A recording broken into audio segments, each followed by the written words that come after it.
right, let's go ahead. Call to order the meeting of Templeton Community Services District Board of Directors. Roll call, please. Director Bardonish. Here. Giardini. Here. Logan. Here. Pearson. Here. And Peterson. Here. Let's please stand for pledge of allegiance.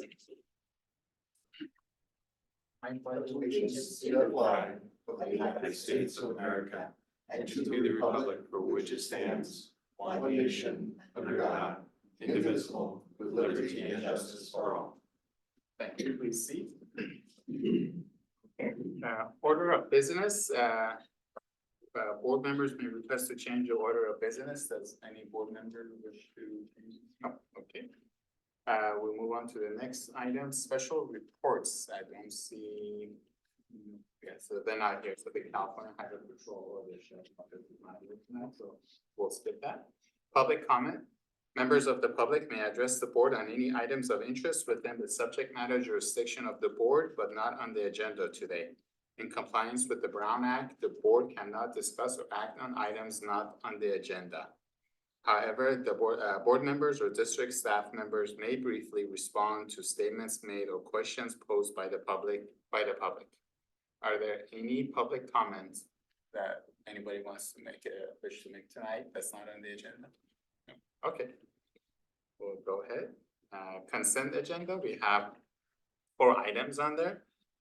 We have the minutes from April 16th, 2024. We have resolution number 04-2024, which is opposing initiative 1935. We have budget amendment, fire fund vehicle operation and maintenance, budget amendment in the amount of $23,500. And we also have cancellation of May 21st board meeting. Any of the board members would like to hold any items to discuss? Any public would like to hold any items to discuss? No. Okay, so I will entertain a motion. I'll make a motion to approve consent agenda items A, B, C, and D. Okay, roll call. I'll second the motion. Okay. Roll call, please. Directors Giardini. Aye. Logan. Aye. Pearson. Aye. Peterson. Yes. And Bardonish. Aye. Okay, great. Motion passes 5-0. All the items on the consent agenda pass. Business items, we have public hearing items, 3 public hearing items. The first one is the community project funding. The board will conduct a public hearing to accept public comments regarding the community project funding award for the purchase of a Type 1 fire engine. And this is a action item. So, manager. Yeah, I mean, actually, the Chief Peterson can provide a little bit of a background on what a Type 1 fire engine is while I think they're pulling up an image to the description to help. I can provide a little background in that. You know, we've been seeking funding for expanding our fire apparatus for some time. We've made at least 3 requests for federal funding through the Congressman's office. Last March, Congressman Panetta last year, 2023, Congressman Panetta began serving northern San Luis Obispo County, and their office contacted us in early March when this opportunity to submit requests came in, and it indicated that they would welcome a request from Templeton. And so we submitted a request for funding. This is kind of delayed because while we submitted the request about 14 months ago, the federal budget was delayed time and time again from last October through this March, and only in March did the federal government finally approve its appropriations bills, and our project remained in the mix, and we were very fortunate to receive this federal funding. It will be processed by the USDA, United States Department of Agricultural Rural Development Division. USDA treats this like a grant. It's a granted funds to us, and there are strings attached. The only issue is it's no longer a competitive grant. The money is secured for us, but it goes through a kind of a regimented process through USDA to to get the grant agreement in place, to get funding secured. One of the requirements of the one of the requirements that USDA imposes is that we hold a public hearing and accept testimony about the use of the project. And so that's really what we're recommending that you do tonight. And so we've noticed a public hearing, and the chief can explain in some detail what a type 1 fire engine is and what it contains. Yeah, good evening. So just to refresh the board's memory, and I've presented this in the past, I just want to kind of give you a refresher on it. A type 1 fire engine is the most commonly used fire engine in municipal departments. Type 1 engines typically have a 500-gallon tank, anywhere from 1,000 to 2,000 GPM pump, and then a variety of equipment that comes on them. We basically call them our rolling tool chest. So we can be ready for any incident that comes our way, whether it's a medical call or a vehicle accident where we use the jaws of life, to a hazmat situation where we have certain instruments that we have on the engine, to a technical rescue where we have rope rescue equipment, Stokes and those types of things. And then routine dumpster fires, those vehicle fires are all basically fought and responded to with a type 1. As opposed to the different types of engines, this one's a little larger. It's got typically a larger horsepower engine because it's pulling more weight. Their turning radiuses are a little bit more restricted. But they are like I say, a multifunctional engine. We can fight a vegetation fire that's near the road with these, but if it gets off the road, then we can't. And it's further than we would go in our type 3 engine. That's essentially the background of a type 1 engine. We do have our SCBAs on the type 1 engine. We do have them on type 3 also, but we do have compartmented seats that are in the type 1 engines, and those are ready for fast deployment should we have a rescue or something like that. So I'm available for any questions on what a type 1 engine is. Any questions? I have one question that I forgot to ask yesterday at our meeting. With the increasing number of electric cars on the road, I know obviously we have to worry about vehicle fires. Do we need to have any specific specs for the electric car fires? Yeah, typically what we're finding out with the vehicle fires, the amount of water needed to cool a vehicle fire nowadays is not capable with any engine. We need to have a hydrant, a water source.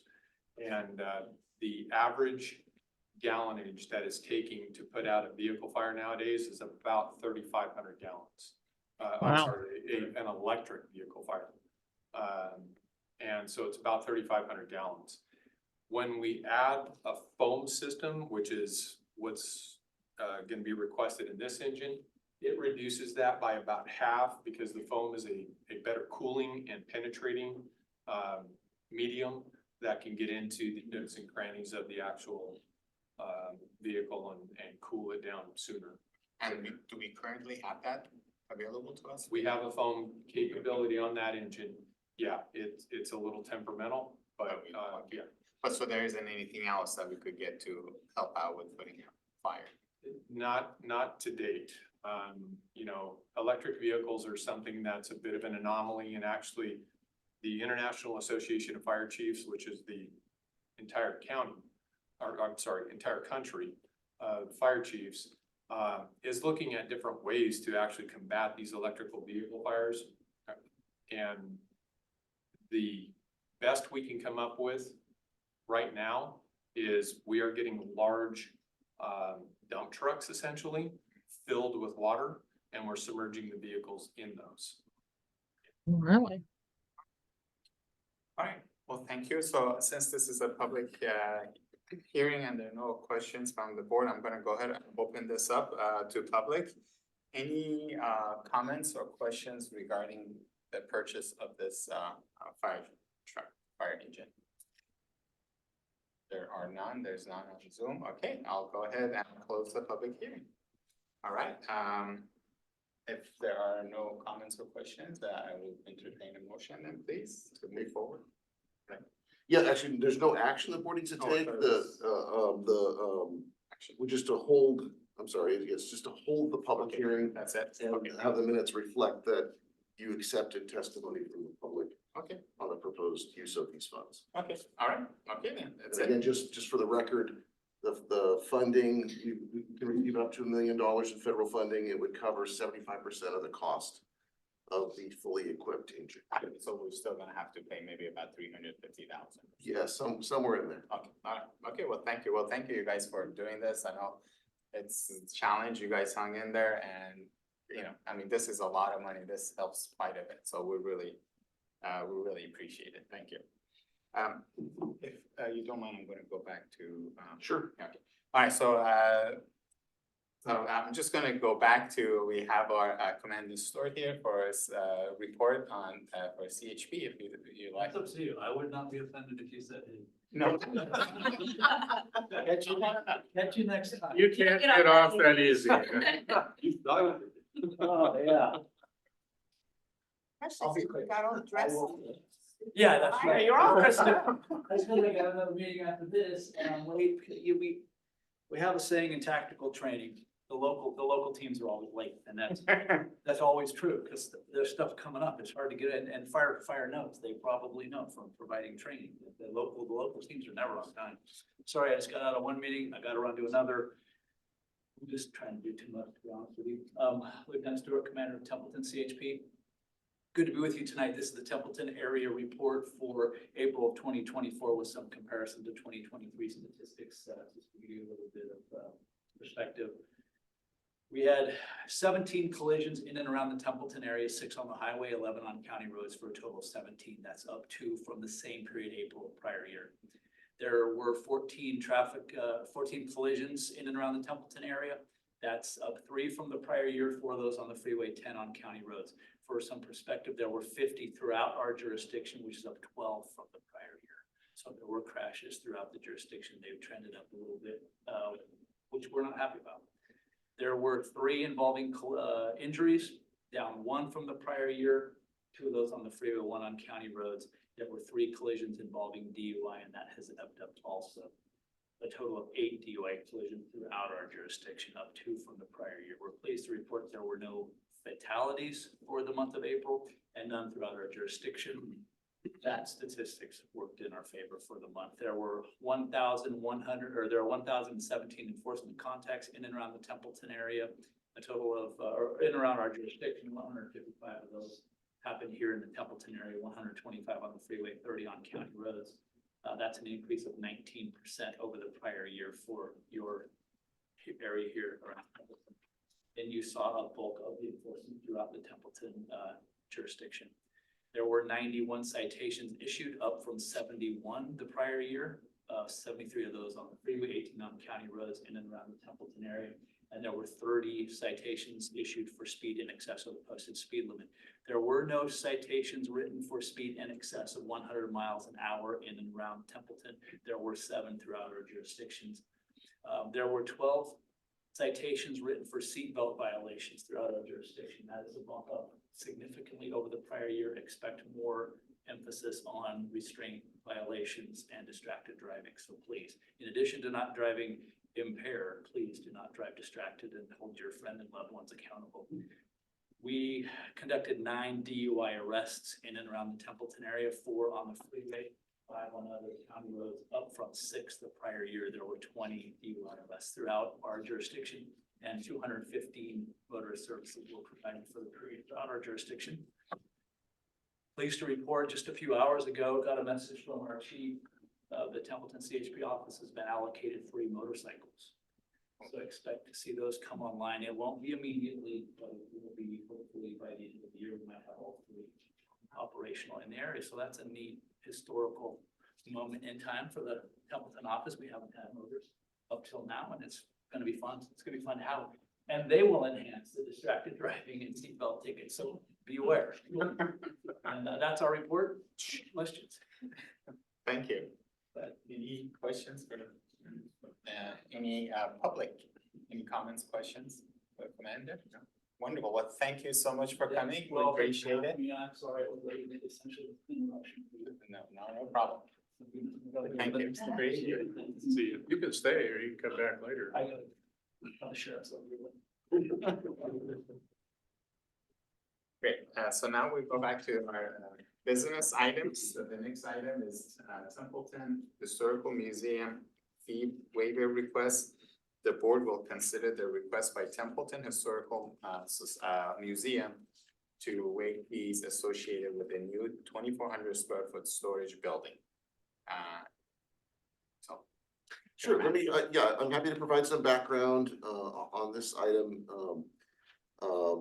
We received, a written request a couple weeks ago from the museum asking that the district, consider waiving, processing fees and other one-time fees associated with the development of a shop or storage building that the museum proposes to construct directly behind the blacksmith shop.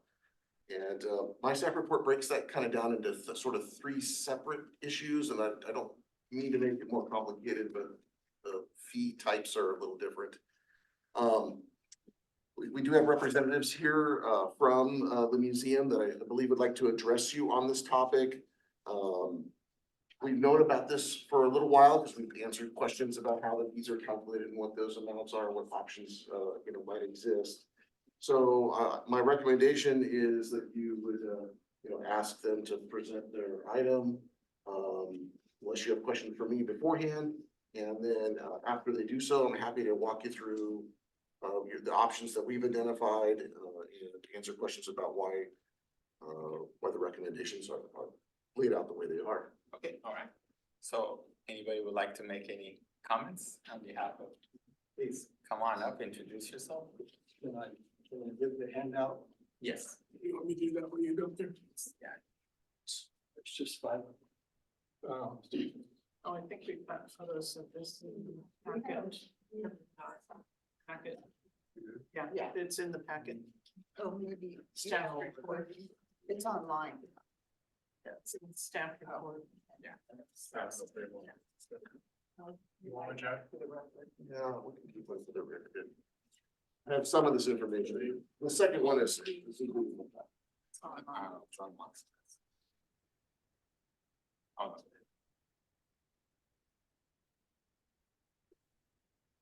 yes, please, go ahead, thank you. Joe Elkins. I live at 844 Lincoln here in Templeton. Been here for a long time. In fact, I moved here in 1978. Seems like 100 years ago, but I love it here. I'm going to present to you something I read your report, Jeff. And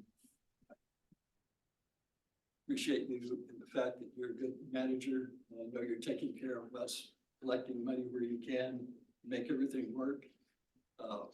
But I want to present a different side. The museum is an entirely volunteer-run organization, and it's totally community-oriented. It has no other purpose than to serve the people of Templeton by collecting and storing and then demonstrating all manners of historical objects that relate back to Templeton's from the time it began. And I've been involved, I think since 1981 with them, and somebody was kind enough to give me a lifetime membership for, I don't know why, anyway, I've been involved with them a long time, and I want to tell you something. They do more and care more probably than any other institute I know of. I like churches because they're socially viable. I like parks and recreations because they take care of our kids. I like Boy Scouts and Girl Scouts and all sorts of elements of our society that do things for people that have meaning, make just make a better society for all of us to live in. So anyway, that's what I consider the museum. We have no employees, no method of making money other than donations, which people are very kind with.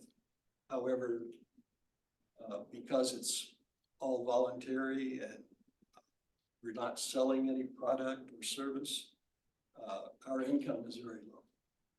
So we depend on those donations and grants and contributions for different things over time. And so I want to make sure that I convey to you that we are not a business.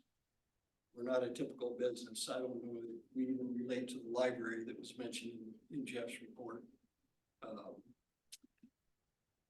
Because the library has a lot of sources through the school and through the county libraries association and that sort of thing, where they can get grants and some funding for it. In fact, they have a building now, somebody paid for it. Our building, in fact, both of our buildings were given to us, one by the Presbyterian Church, and one by Andy Charman, the railroad building in the back. And the building you're looking at there, the blacksmith shop, is sold to the museum at a very, very decent price. So we've come by the things that we have by fortune, I think.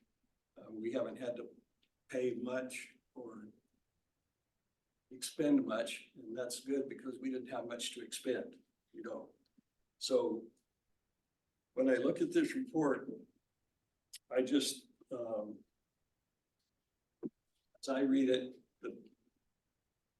there's $13,000, $14,000 or so that are required in fees. If you consider this tonight and then impose those fees on us, Jeff can tell us if that's not right, but it looks to me like somewhere around $13,000, $14,000. We would like to ask that you waive those charges. We already have 2 water meters, 2 sewer hookups. So everything on the site is legal. We're paying monthly sewer and water fees, have been for years. We're going to have to put sprinklers into this building, which is basically a garage. It's a storage building for the bus, and the Model T, and carriages and miscellaneous stuff, including fire equipment that we've cared for over the years. So we would like to ask that because of the use, we are not triggering any road fees, traffic fees, parks and recreation fees.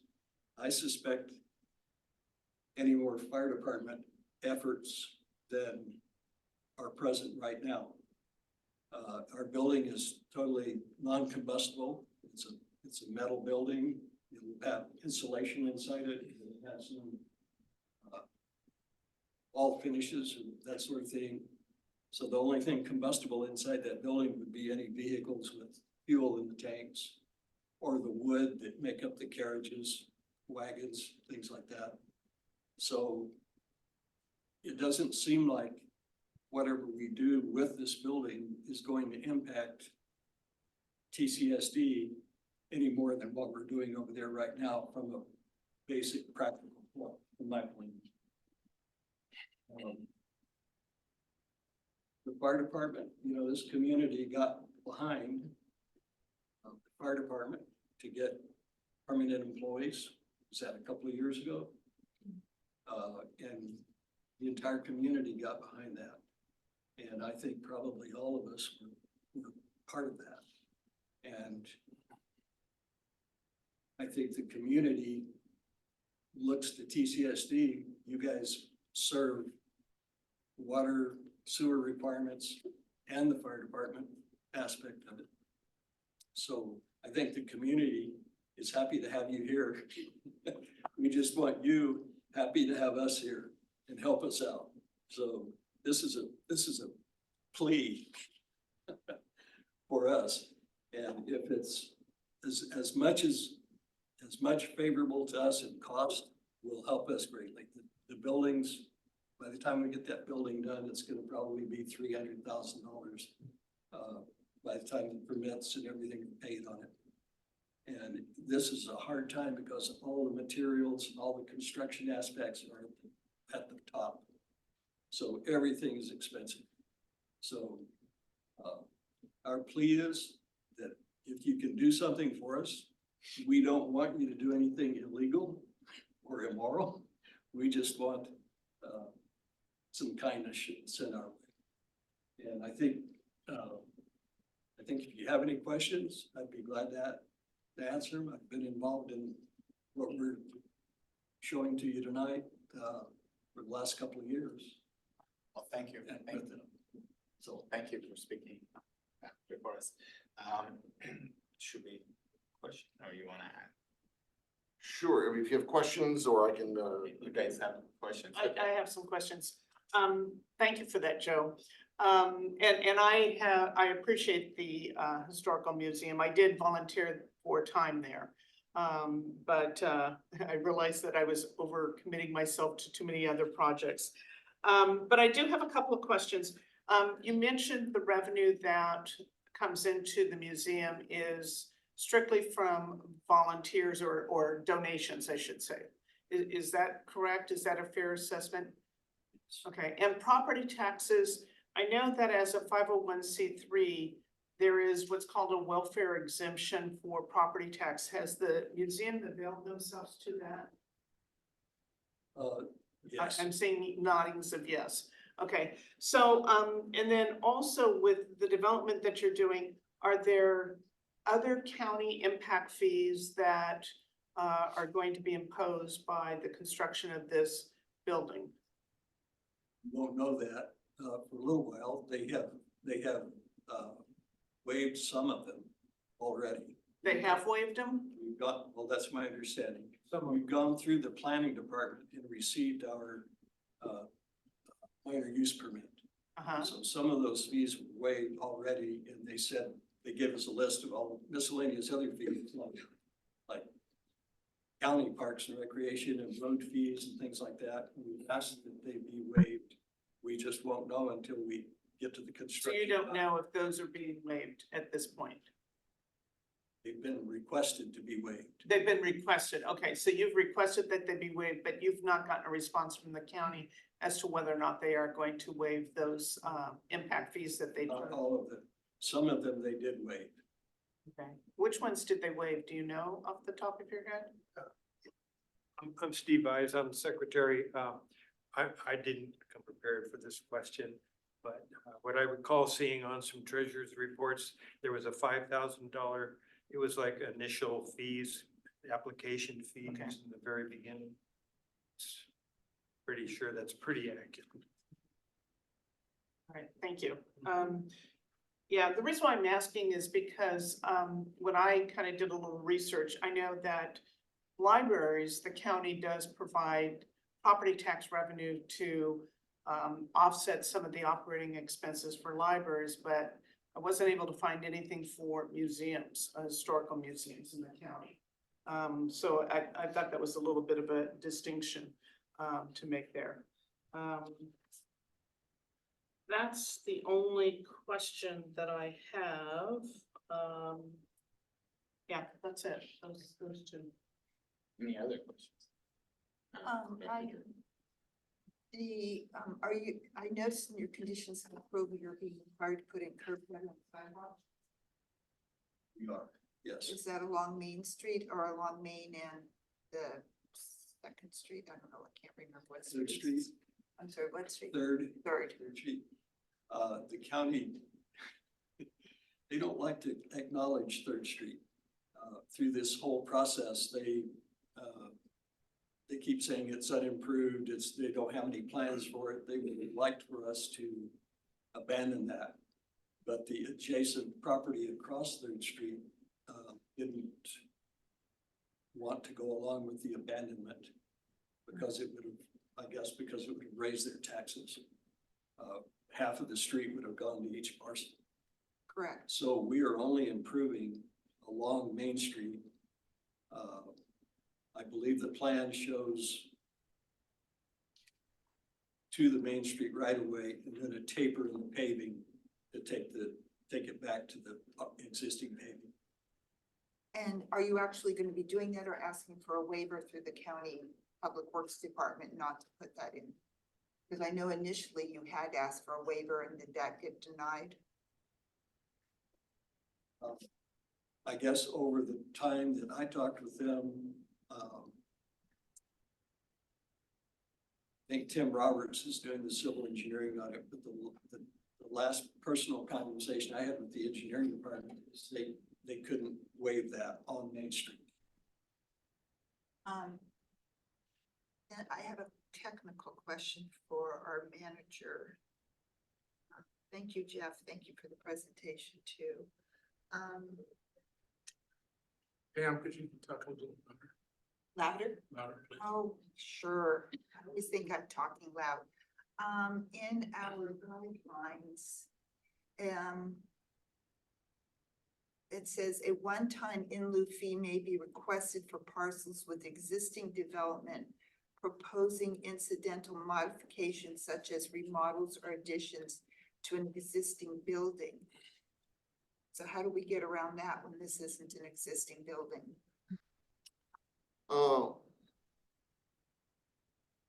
So the board did approve those guidelines for projects that applied, that would have normally been required to annex into the CFD, but were deemed not to be super significant. And so we developed the guidelines and came up with those examples. And I think you're correct in that it's not quote unquote an addition, or one, these are guidelines, not absolutes. And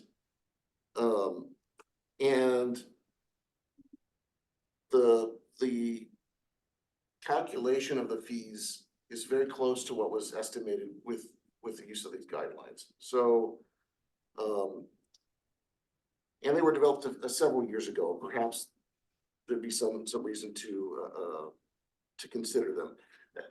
This is really the third issue or the third item, and it really wasn't what they had requested, but I had proposed that the board could consider the CFD fee in lieu of annexation if that was something that you were interested in doing. Even though it doesn't meet the absolute letter of the guidelines, it meets the intent of the guidelines. It's already a developed parcel. This is, while it's not an addition to a building, it's another building on an already developed parcel. It's not altering the use of the parcel in it. And quite honestly, it wouldn't be generating a great deal of money. The assessment would be something under $300 a year based on the current CFD's annual assessment. So I think it meets the intent of that one-time guideline, one-time set of guidelines. And we've actually only dealt with this once. There was one commercial building in Templeton. It was a very minor expansion of the Chevron station on Las Tablas that did I think it was just simply a refrigerator expansion, like a walk-in refrigerator was added onto the building. And at that time, the board did approve the fee in lieu of annexation and asked us to develop these guidelines, and they were approved, at that time. So I think there are a couple of issues there that would require some interpretation. For example, this is not I mean, it does say a one-time fee in lieu of annexation shall not apply to new structures. I'm just trying to figure out how we get around what we have written in our documents here. And so. So there are, again, maybe to step back for a second, I looked at this as sort of three requests. I know that from the museum's point of view, they'd like the district to not charge anything or charge as low as possible so they can move forward with their project.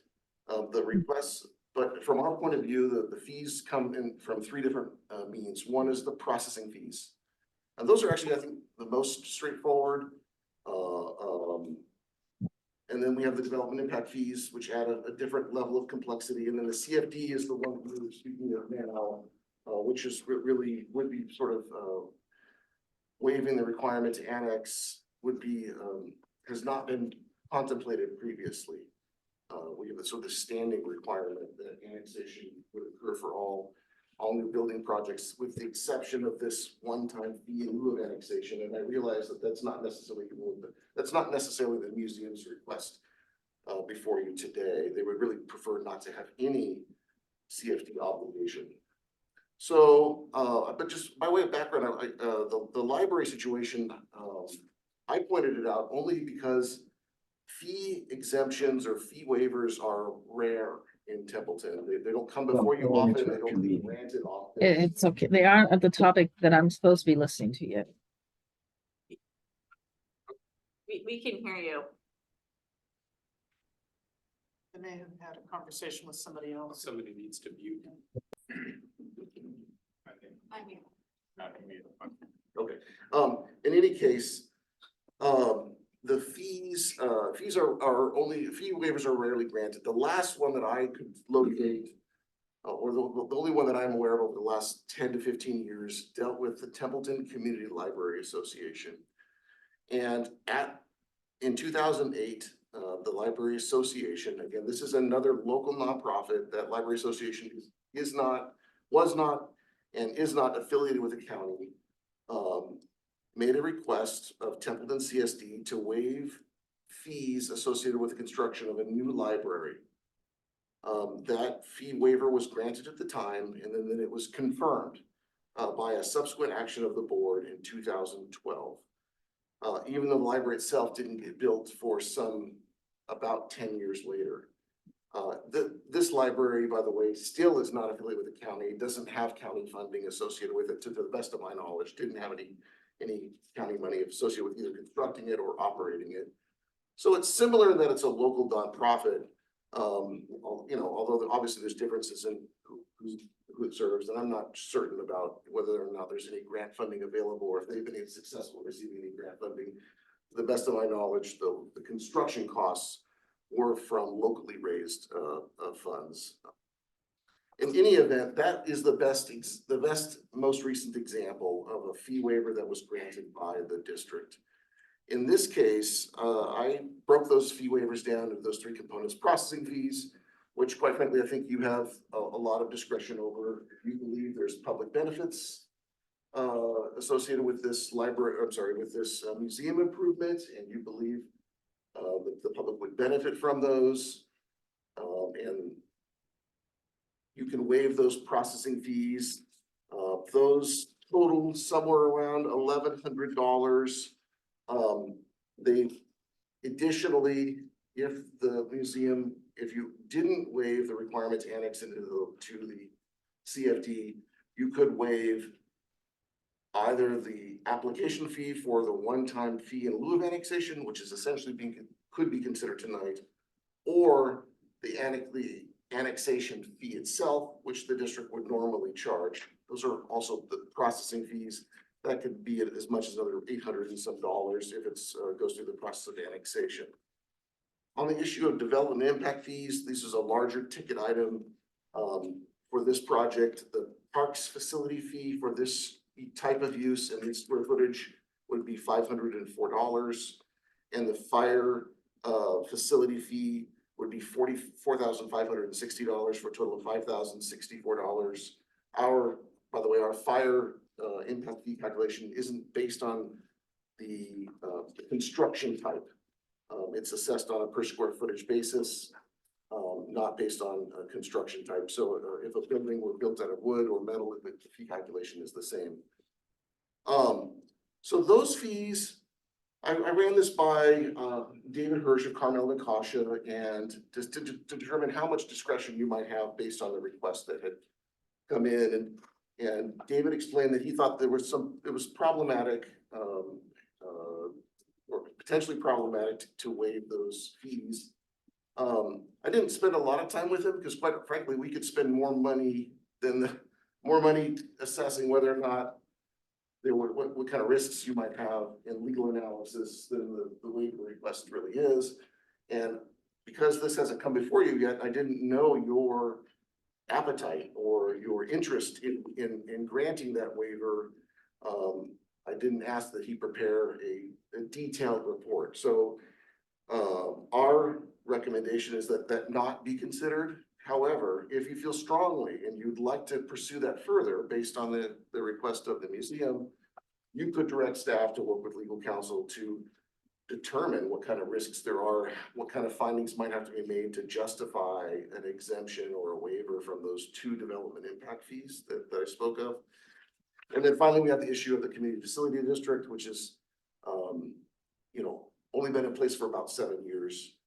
We have had there's only really been one request that is even remotely similar, and even it had quite a few differences when it comes to CFD reduction. You may recall about 3 years ago, People's Self-Help Housing requested a reduction in fee assessment based on their project, which the board did deny. It's not an apples to apples arrangement, because at that point, their project had already been annexed into the CFD, but not yet constructed. There were no assessments in place at the time. But the board did not approve their request to reduce the assessments for that project. That was a multifamily residential project. Can you explain the reasons why it wasn't approved? I mean, it wasn't approved because the district banked on those revenues associated with new development to fund its obligations like fire services. And at the time we set up the CFD, there was no carve out for certain types of development. So for example, we could have set up the CFD and not assessed affordable housing, but that would have spread some additional costs on other types of development, and that just simply wasn't done.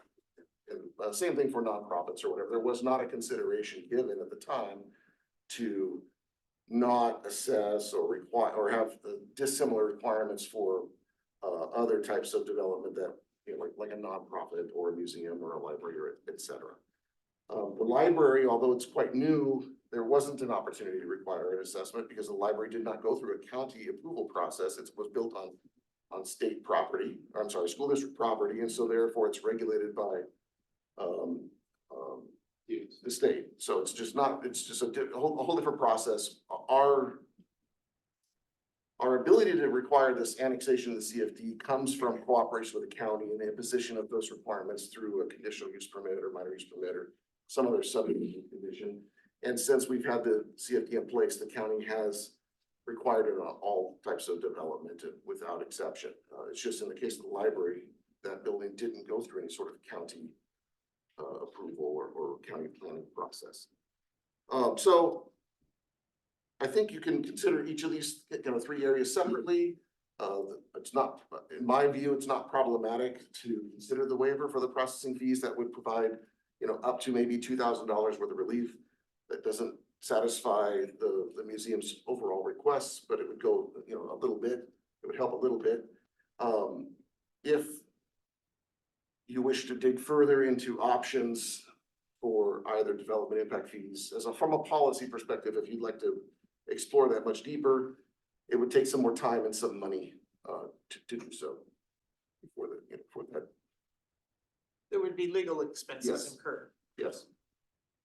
Any other questions? Go ahead. Thank you for your presentation. So were these fees contemplated in the initial budgeting of this project? A few of them were. There was a letter attached to, I think Jeff attached it to the agenda.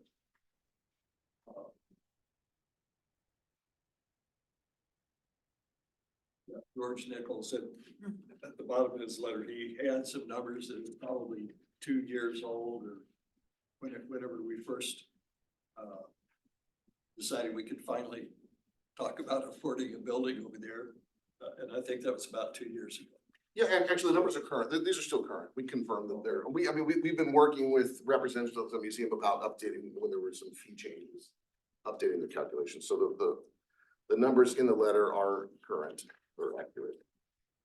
So with this cost savings, if we were to approve it today, would it go towards any additional community benefit, like extra exhibits, additional hours? What type of additional community benefit would result from this cost savings?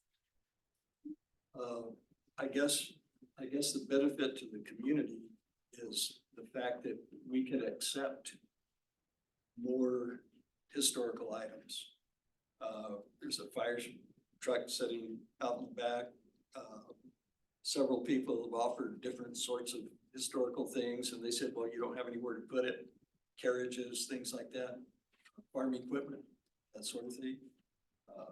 You have a place to actually accept that and make it available to the community to see. Right now, one of the programs is those elementary school kids come to the museum periodically and tour it. So things like that, the more they can see, the better it is. We get a lot of tourists that come over there. They can't imagine Templeton having a museum, but they discovered that there's a lot of information there. It's a very, I don't know if you've been in there, it's a small museum, but it's growing. So will the public have access to exhibits that are in storage facility, or would that be just for storage purposes? Like will the garage, the doors be open so that people can peruse through what's being stored? or- Occasionally, there are open houses. The railroad building is like that also. Sometimes they open it up and have a barbecue or a cake sale or something like that. The bus is I think it's in the blacksmith building right now. So anything that's been restored and put back in nice shape is under shelter. But this will give it a proper shelter. The blacksmith roof, you get in there and look up at the sky, it's got 50 million holes in it, so the rain comes through. So the purpose of the building is to be able to accept more historical items to make available to all of us to see. Just a question for the fire chief. If for some reason a fire does break out or there's some kind of issue, medical needs, whatever, who will most likely be the first to respond? To that area, that's us, Templeton Fire's jurisdiction. So regardless of fees or whatnot, you will be providing those services. Correct. I just have a comment.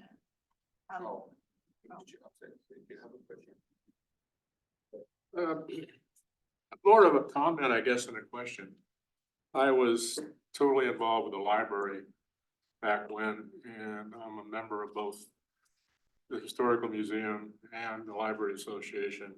And I know 2008 and 2015, I guess, when the library was reapproved, it went to council and they said that it was definitely legal. It wasn't a gift of public funds. I'm assuming the same thing would happen here.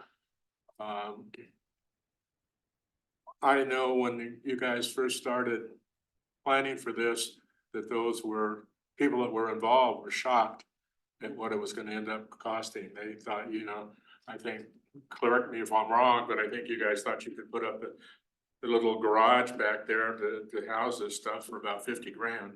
And the next thing you know, it's about 10, 12 times that. So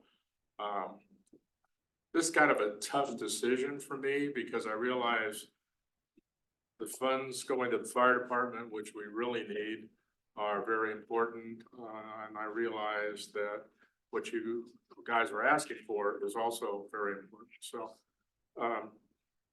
and I will say, as far as the library is concerned, there were no public funds involved with that library. They were all donations, other than the gift of the water and sewer. So, anyway, I just want to make a comment. Just to make it clear, that was his opinion, not legal, not to be construed as legal advice. So, your comment regarding the findings of the legality, That's a true statement. that's an opinion, not. It's to a be true construed as statement. You can counsel's find it legal in the advice. board minutes. I understand, but to apply it to this case would require. I have never in my life, It's your opinion, you're entitled to it. I know, We appreciate but it. the question about legality, that's. You're entitled to your opinion. Okay, that's, okay, thank Okay, you. that's all I wanted. The fire department has its annual fundraiser here on 4th of July. And that fund does go to help some community organizations. And since you're storing fire apparatus, you might go to them and ask for some money. Because it's another, they do donate money, even if it's just hundreds of dollars instead of tens of thousands. That is someplace you might tap into. I just have a comment. I like, probably everybody else, I don't have a problem, waiving the processing fees. The historical museum is not gonna have impacts on our parks.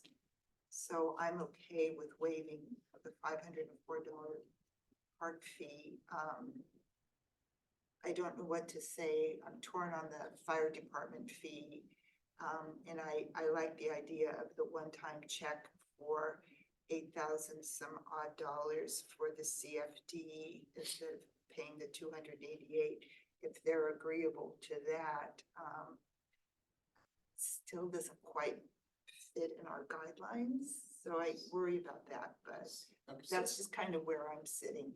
So before we go into comments, do you want to get some public comments? Because I think we've got some public on the phone. All right, let's go to public comments. Any public comments? I know you guys, you've spoken. Is somebody on Zoom that wants to make a comment? Hey, She's muted, so. So that's Kim or Carrie that's got her hand raised. Oh. okay, so no public comment on Zoom, okay. And anybody here wants to make any additional comments on this item? Any comment or question I can Okay, respond to, I'd be happy to. all right. So go ahead. Right, so I'm on an emotional level, I like the Templeton Museum. But on the flip side, in my role here, I look at it as these are public funds. And so the use of public funds to support the building is, I have problems with that because TCSD operates primarily from property taxes. You know, some of the services we provide are billable services and they're paid through like water, through monthly billing. But for our fire department and for Park and Rec, we solely rely upon property taxes and that revenue coming back from the county. We don't get sales tax. And even the property tax that's coming back is what, roughly 6% or 6 cents on a dollar. And we've struggled with both Park and Rec and with our fire department. And with Park and Rec, we also have the Templeton Rec Foundation, which is a 501c3 that is really offsetting some of the cost of our Park and Rec. And we rely upon sponsors for concerts in the park. So I'm torn with using the dollars that we have because we struggle to get those dollars. I feel your pain to really offset what our operating costs are. We're very fortunate to get the funding that we've got for the fire engine. Very fortunate. And we've got a 25-year-old fire truck that is constantly in the shop. And we're not going to take possession of that fire engine for what, at least 2 years. But it's a struggle for us because our funds are limited. So in some ways, by waiving some of these fees, it is really a donation of public funds to the museum. And so from that standpoint, I'm a little torn in doing that. I think with the processing fees, it's minimal. I mean, I don't think it's as big as an issue. The development impact fees I have concerns with because we actually have to justify those fees. And when creating those fees, we didn't create any exceptions. And I think you'll probably find that the county's not gonna waive it for you as well. That's why I was asking that question. But with the CFD, you know, we've got some guidelines here that I think sounds like we are able to do a one-time in lieu of annexation. Is that a correct assessment? That's what our So- guidelines okay, say. so let me just understand that part real quick. So we are saying that normally they would have to pay $288 a month, but we could, instead of, I mean, A yeah, I'm year. sorry, $88 a year, but instead of doing that, we're gonna charge them, ask for 8,640, A which is one-time. a one-time, which covers, how many years is It's a that? 30-year. It's a 30-year. The one-time payment of 30. So maybe they wanna just pay Yeah, it- 200, it'll be up to them. Yeah. I just presented So it that's as the a, as an Option. option. I do think that if you proceeded with the granting of the fee, you'd create a precedence that there was some leeway here, and that's something that we'd have to keep in mind going forward. And I would have some You're concerns talking about the that. $288. I'm talking about the not the guidelines. the Yeah, so guidelines. not the 800, you said we could waive the $800 annexation fee. Yes, Well, okay. I treat that like it's a processing fee. Okay, alright, It's a cost for, so maybe, Yeah. I mean, we could leave it Yeah. up to them. Well, whether they- And the CFD, the primary purpose of the CFD and why it was formed was to help offset some of the cost of our fire department. And even our fire department has relied upon donations, with the tanks that, you know, is it those oxygen tanks that, Fairfield Station. I mean, that was a $50,000 donation, that you received. So when I look at, you know, what you're asking is that we use public funds. And on the same hand, you know, you're also relying upon public donations. So I'm not comfortable with waiving some of these, the development impact fees or the CFD. So that's just my position. Go ahead there. I agree with the sentiment. I think in good faith and in good spirit of supporting the museum and the benefits that it does provide our community. So, you know, item A, the processing fees seems like something we could probably waive. But the other two, I just have concerns after we spent several months in an ad hoc committee trying to dig through and find funds for our fire department to turn around and essentially give away that money. That's just really unsettling for me. We want to support you the best that we can. We love your mission. We stand by what you provide our community. But that is a kind of a big ask right now to take that money away from our fire department. So, yeah, I would definitely support waiving the processing fees, but I would not support, the other two. And how about the CFD? Neither one, I am concerned you with talked the about additional US. legal Okay. costs that we would incur to review all of that as well. Yeah. So, Okay, then, if there are no other comments, I could entertain it. I'll make a motion that the board, waive the processing fees, charged to the Templeton Historical Museum Society, for the, shop building. And deny the, any reduction in the development impact. Could we do these fees and separately? CFA.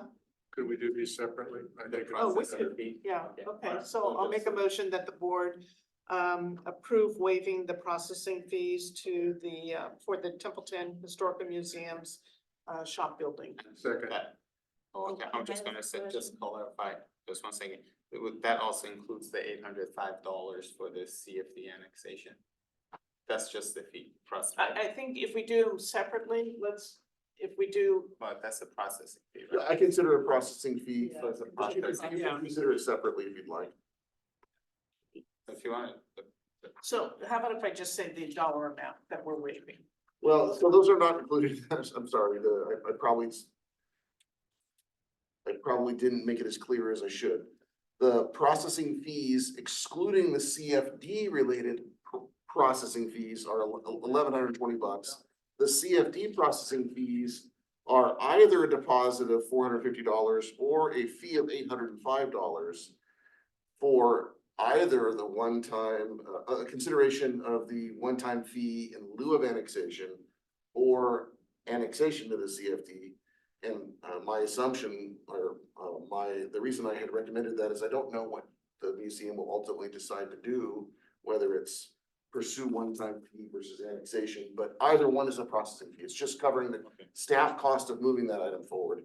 And for the purposes of the one-time fee in lieu of annexation, that's really could be considered tonight, not have to be dealt with separately. So I'll make the motion that the board approve waiving the processing fee of $1,120 plus the $450 processing fee for the CFD. Second. That's the staff report. Or the 80, oh, fine, you're okay with that. So Is either Well, if you 450, look at the is either guidelines, if you look at 450, so it's either break up the- 450 or 805, it could be either one of those. what do we say, depending on which up one. to $805 in the fees Okay, related to this? all right, okay, up to $805. Okay, so the motion will be that the board waive the processing fee in the amount of $1,120 and up to $800 for CFD processing fees. 805, 805. okay, all right, and you'll second that? I will. Okay, roll call, please. Directors Logan, Aye. Peterson, Aye. Giardini. Aye. Pearson. Aye. And Fardonish. Aye. Okay, and then the next motion, should address the development fees. So I'll make a motion that the board deny waiving the or reducing the development impact fees for the Templeton Historical Museum. I'll second. And, okay, Can I just make a comment? yes, I just have a problem with charging them the park fee because they're not gonna have any impact on the park. But I Well, have so do restaurants though. and, to go to legal counsel. yeah, so it's not.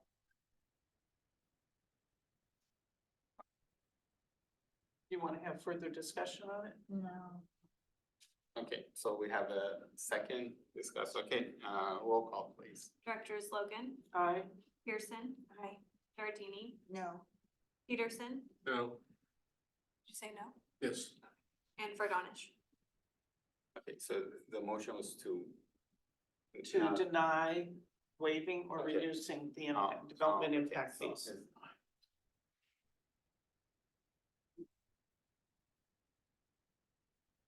Okay, and then so the third item would be for CFD. Right, Yes, okay, So with the CFD, it's my understanding that the museum has to make a decision on which way they want to Well, go. actually, I brought this issue forward, introduced this guideline. The museum's request was to not be required to annex. I brought forward the option of considering the one-time fee in lieu of CFD. So if you approve the one-time fee in lieu of CFD, then the museum has a choice. Do they want to pursue, do they want to accept that, pay that fee, or follow through with annexation?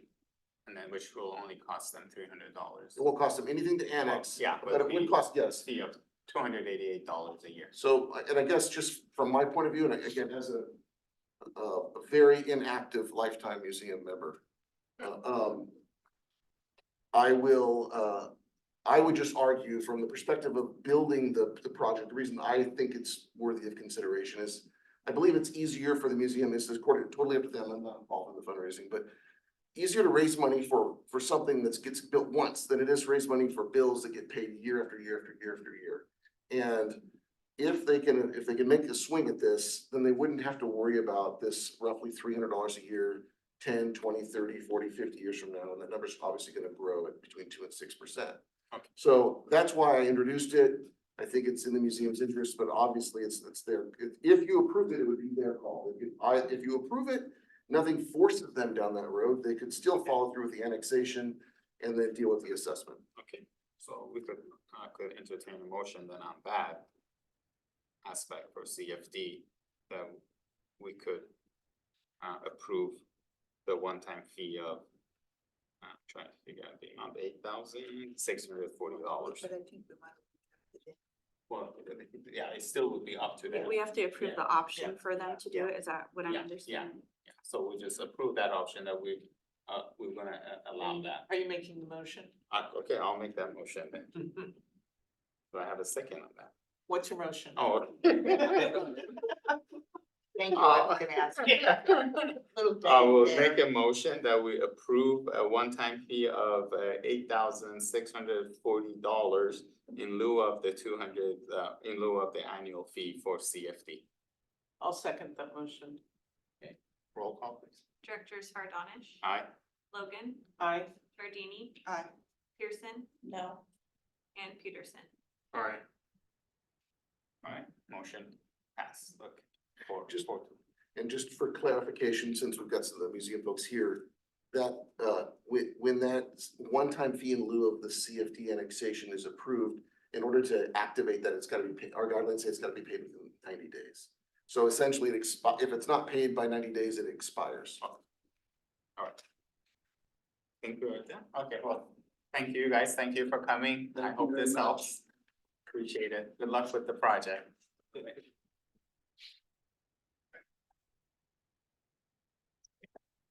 Then next item on our agenda is the General Committee appointment discussion. The board will discuss the possibility of eliminating the appointment of the director as a liaison to the Templeton Recreation Foundation. Jeremiah? Yeah, just a little background, and this is a discussion item for the board. As you know, TRF was formed some 15 years ago. The district took action to form TRF, and for the first, 11 or 12 years of that, there was some ties between TRF and the district board of directors. For example, if TRF wished to make changes to its bylaws, it was subject to TCSD Board of Approval. Several years ago, about 3 years ago, well, maybe it took a couple of years to get done, so maybe starting about 4 years ago, TRF wished to become somewhat more independent of TCSD and took several actions to stand on its own, essentially, to have its own 501c3 nonprofit, change its bylaws to become more independent. And the board of directors of TCSD approved those changes because they needed to be submitted to the state as evidence of its existence, et cetera. So this board approved those changes for TRF to become more independent, and they have done so and stand on their own. TCSD no longer maintains books. For example, the bookkeeping for TRF, TCSD doesn't maintain the posting of agendas, et cetera. TRF is now much more independent. When that change took place, there were just some very minor tweaks to the district's board bylaws related to this liaison role that you're going to speak about. So since the beginning of TRF, TCSD has appointed a board member to serve as a liaison on TRF. That has continued. There were, again, just this really minor tweak that was made about 3 years ago to acknowledge that it wasn't, necessarily under the umbrella of TCSD, but the appointment of liaison has continued. And I have quoted the section of the bylaws that this pertains to. Earlier this year, Director Pearson reached out and inquired with myself and the board president about why is there still a board member appointed to TRF since TRF is independent. And I simply replied that, that wasn't, that section of the bylaws wasn't eliminated, or this appointment issue wasn't eliminated when those actions took place a few years ago. It happened to be when Jeff English was the appointee to TRF, and actually he was also a board member of TRF, so he was a TCSD board member liaison and a TRF board member when those changes had occurred again 2 or 3 years ago. So just kind of trying to provide some background on this topic. I think the question before you is, do you wish to eliminate or consider some changes to how that appointment takes place, or should that appointment no longer be necessary?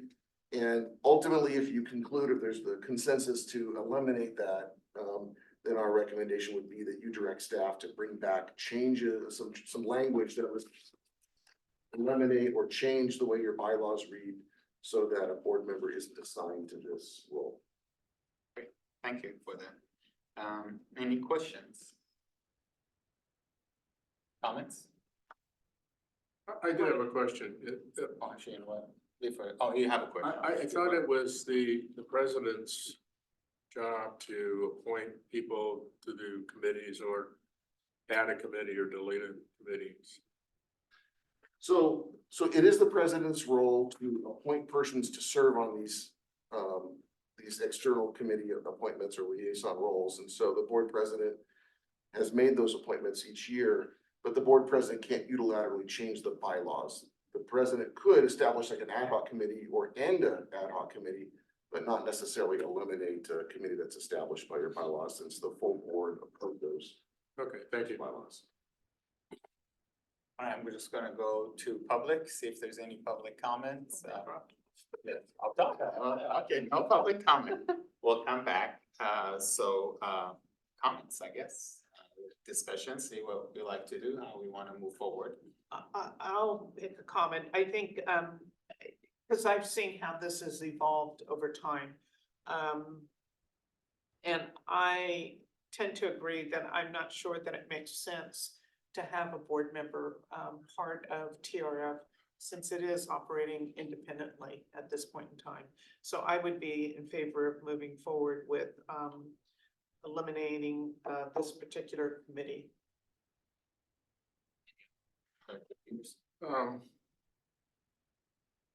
I guess I would agree with that. I was on the RF board for a couple of years, way back when. I guess I would like to hear what colludes. You actually wanna hear from me? Wow. Not me, I'm you. Not that he's gonna listen to I you. know, right? I mean, cause she's been on the committee even before she got on the board. And I think, you know, her heart is in this, and so I like to hear what she feels about it. So since I was the one that inquired about it originally, well, so we've kind of restructured it. We've moved the meetings to a time that staff can now attend the meetings, because it made more sense for staff to be there, because they're kind of on the ground. They understand the needs of the rec department, and so they can kind of better advise the board than any of us that are kind of on a higher level as to what are the financial needs of the board, of the rec department.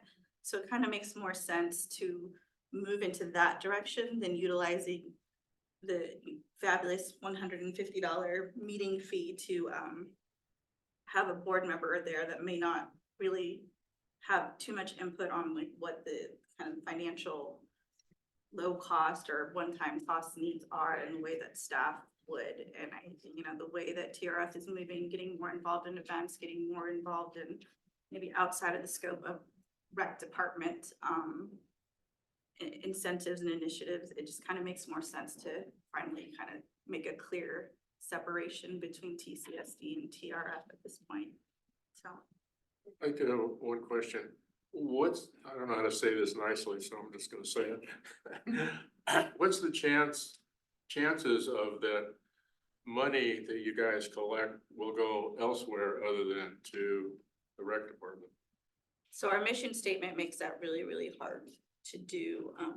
We're very enwrapped in recreational services of Templeton, so we don't really have a lot of leeway to go outside of the scope of recreation. Yeah, I think that was, okay. I'm good. I agree with everything that's been said.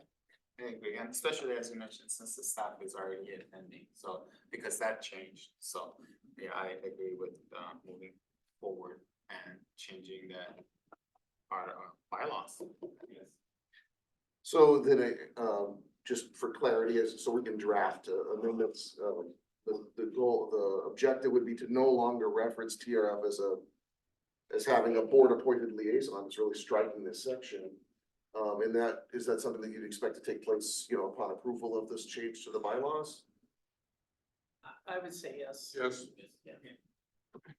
So then we can bring forward, bylaws are adopted by resolution. We can bring forward a new resolution for you to consider adopting bylaw revisions. And I'll reread that section, but I think it's gonna be kind of as simple as just striking that reference to TRF altogether and then because it won't be there, we'll have it acknowledged that the current appointees and their alternates appointment will have expired by that action, just so there's clarity.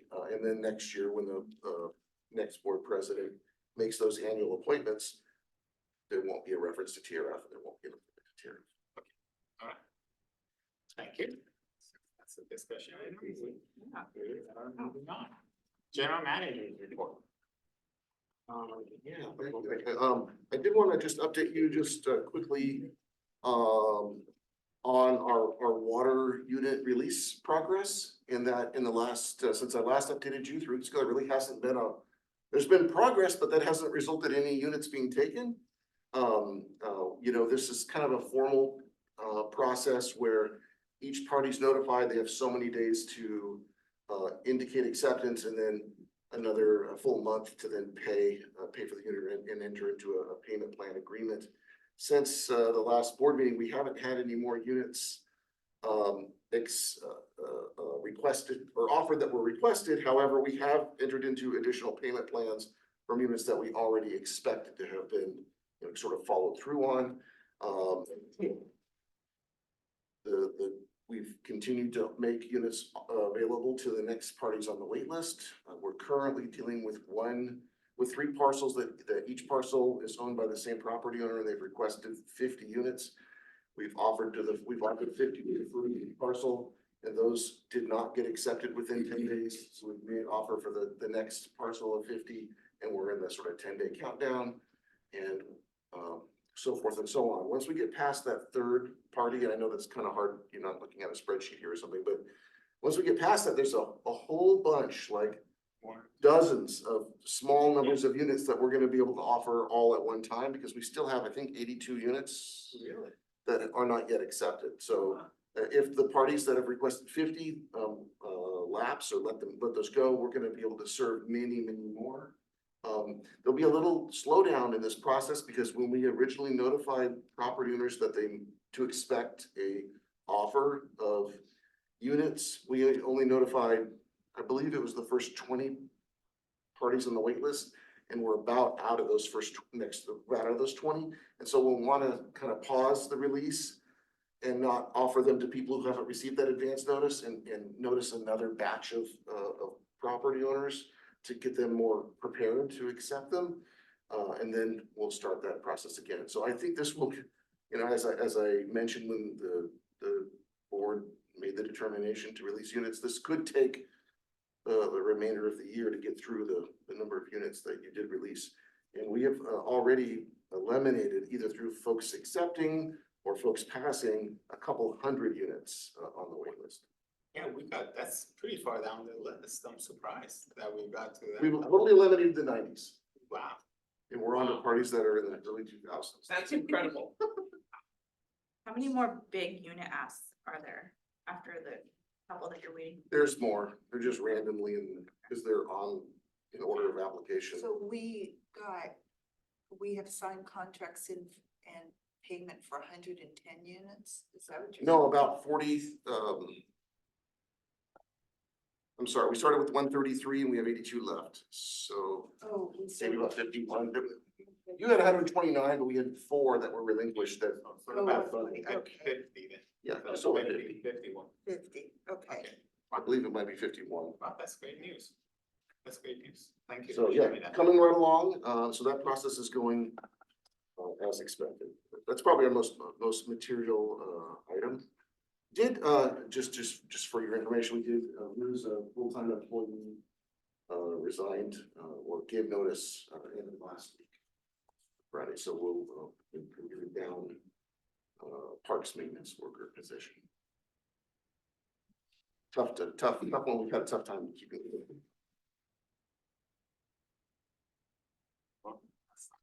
Good. All right, anything else? No. Any questions for the general manager? All right, okay, thank you. So the next item is committee reports. We have TAG, April 18th and RAC, May 1st. Any questions on those? I just wanna mention that fire committee had a meeting yesterday. And one of our main topics that it was discussion of the fire department expansion. So we looked at that and I think there was a great conversation that we had. And you know, our public member Keith Axon was there too, and he had great comments that he had. So we and the fire chief is gonna be attending a design conference in a couple of weeks. So we have come up with a general plan that will substantially reduce the dollar cost of the project to where hopefully we could afford it now that we have the fire truck out of the way. In a good way, that we have that money now available for fire department, so we now know what our budget is, what we could afford. I personally like to see a timeline of, you know, maybe less than 5 years to try to get this project done. Hopefully that could be doable but with the changes that we're gonna be making, I think everyone was on board with that. So we're gonna follow up. We're gonna have another meeting in about 6 weeks based on what the chief has learned and move forward. I really I'm excited and we wanna get this project done. So we'll be working on it and we will get it done. Yay. Yeah, so and you know, it was a great meeting. I really. Absolutely. Yeah, that was wonderful. I think we were all on the same page. All right, so that's committee, and obviously there are going to be minutes coming from that for the next agenda. Director's report and or comments. Any of the directors? It was a little, when was that? 2 weeks ago or so, general manager, Director Logan and we attended the CSDA annual meeting or It's a local chapter. local chapter meeting. And it was, you know, it was real nice. We went over the bylaws, discussed that, and we're gonna, you know, figure that out. And then there were representatives from the offices of State Senator Laird, and there was a assembly person. Addis. Yeah, Addis, she was there. So they discussed the process, what they're doing right now as far as looking at different laws and legislations. There were some handouts. I got a couple extra ones if anybody's interested. I think did you send this via email? Yeah, I sent that probably a couple months ago Yeah. electronically, but Yeah. the hard copy. Yeah, so the new laws of 24, if anybody is interested in looking at that. And so it was really good. It's just, so, I mean, I know this issue had come up before with, you know, in terms of, what we do. So, I mean, this is one of the ways that we try to keep up with the new laws that come in. But that was a good meeting.